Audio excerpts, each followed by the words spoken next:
Bonsoir, et tout d'abord ce drame à Brétigny, ça s'est passé hier, une femme de 40 ans et son garçon de 7 ans retrouvés égorgés à leur domicile. En fait, on a découvert les corps hier soir, mais les faits se sont vraisemblablement déroulés en début d'après-midi. Le domicile est situé dans une rue calme et pavillonnaire. Si la mère de famille, qui a d'ailleurs 3 enfants de 3 pères différents, était connue de la police en raison de problèmes d'alcoolisme et de troubles du voisinage, les enquêteurs privilégient la thèse d'un drame familial en raison de l'acharnement dont l'adulte et l'enfant ont été victimes.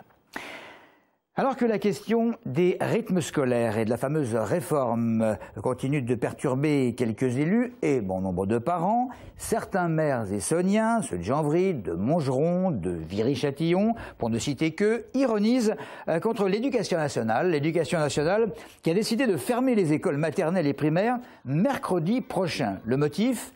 Une réquisition ce jour-là des enseignants pour un séminaire organisé par eux, justement, l'éducation nationale. Les élus parlent de provocation, de scandale, en dénonçant le fait qu'on leur demande dans des délais très courts de trouver des solutions pour accueillir des élèves un mercredi matin. L'exemple de Montgeron, c'est une capacité d'accueil de 300 places en centre de loisirs, alors que la municipalité affirme pouvoir accueillir, va falloir accueillir 2000 élèves.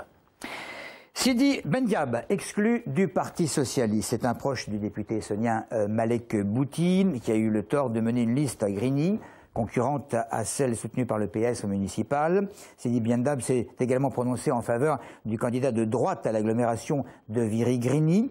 Opération règlement de compte local, dans la mesure où à Grigny, l'adjointe socialiste Fatima Ogbi espère l'exclusion par la Commission nationale de Malek Bouti lui-même, qu'elle a elle-même recommandé. Le PS toujours avec Patrice Sac. Patrice Sac qui devient vice-président du Conseil général. L'élu socialiste d'Athis Mons récupère le poste laissé vacant par Romain Collat, appelé à l'Assemblée nationale. Patrice Sac qui devient responsable au Conseil de l'éducation. Pucet ne sera bientôt plus unique dans le Sud-Essonne. 10 nouvelles éoliennes devraient sortir de terre très prochainement. Le permis de construire avait été lancé il y a 10 ans par le préfet, mais de nombreux recours avaient été déposés, retardant bien sûr les travaux. Alors cette fois, la société Valorem le confirme, le nouveau parc éolien devrait entrer en phase de construction. Audrey Coll. Le paysage d'Angerville devrait bientôt ressembler à ça. Un nouveau parc éolien pourrait naître en Île-de-France. Le permis de construire délivré en 2004 va pouvoir s'appliquer après de nombreux recours. La société Valorem, maître d'œuvre, va devoir présenter son projet au nouveau conseil municipal le 1er octobre. Le permis n'a pas changé, la société souhaite construire 10 mâts de 140 mètres de haut avec une puissance individuelle de 2,4 MW. Valorem a le droit de construire jusqu'en 2016 et demander une prolongation du permis de construire tous les ans. Pas forcément facile de faire valoir le projet aux nouveaux élus, mais il devrait aboutir. Pourtant, ce projet ne fait pas l'unanimité dans les communes voisines. Une association de Méréville va encore tenter de s'opposer au projet. À Mondeville aussi, la population s'inquiète, de peur que d'autres éoliennes se rapprochent encore de chez eux. En attendant, à Pucet, le maire est toujours content du choix qu'il a fait de faire installer les éoliennes sur son territoire. À Angerville, le projet devrait se concrétiser également. Peut-être que d'autres collectivités pourrait alors voir ces grands aménagements d'un autre œil.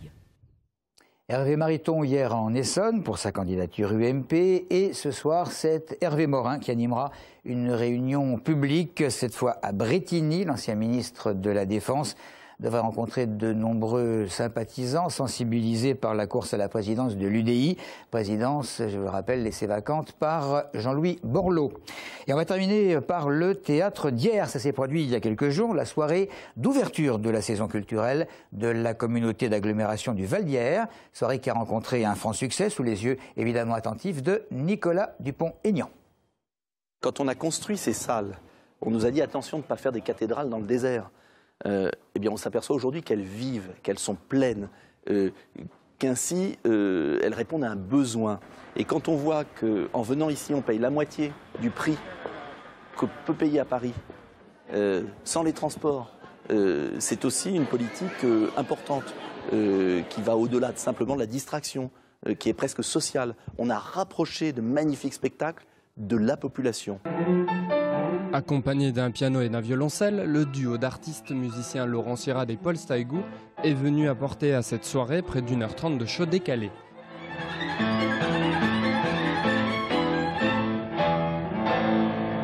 Drôle, original, talentueux, à la sortie, le public ne manquait pas de bons mots. Ça m'a super plu, c'était génial. Franchement, c'est des super musiciens. Ils savent vraiment varier leur jeu, tout est très intéressant. Très amusant, très inventif. On a passé une très bonne soirée qui devrait être de bon augure pour toute la saison.